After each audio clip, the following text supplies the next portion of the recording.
நீங்கோ நல்லா இருக்கணும் நாடு முன்னேற.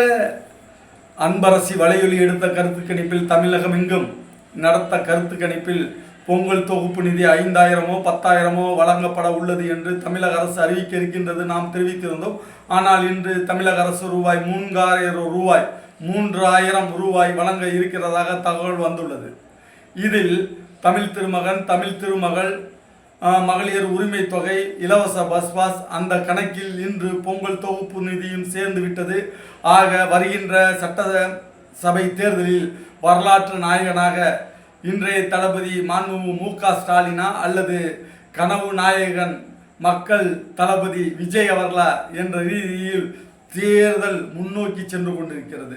இதில் மக்கள் தளபதி விஜய் அவர்கள் தனது தேர்தல் வாக்குறுதிகளாக தமிழகமெங்கும் உள்ள டோல் பூத்துகள் மூடப்படும், தமிழகமெங்கும் உள்ள டாஸ்மாக் கடைகள் மூடப்படும், தமிழகமெங்கும் உள்ள அனைத்து மாணவ மாணவிகளும் பயன்படும் விதமாக நீட் தேர்வு ரத்து செய்யப்படும் போன்ற கனவு திட்டங்களை வழங்க இருக்கிறார்கள்.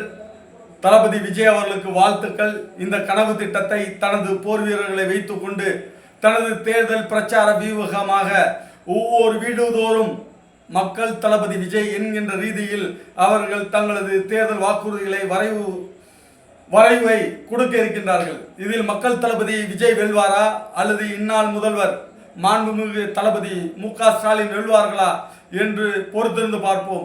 ஆனால் மக்கள் தளபதி விஜயின் கனவு திட்டங்கள் நினைவாகும் என்ற ரீதியில் தனது தொண்டர்களின் பலத்தை கூட்டிக் கொண்டிருக்கின்றார்கள்.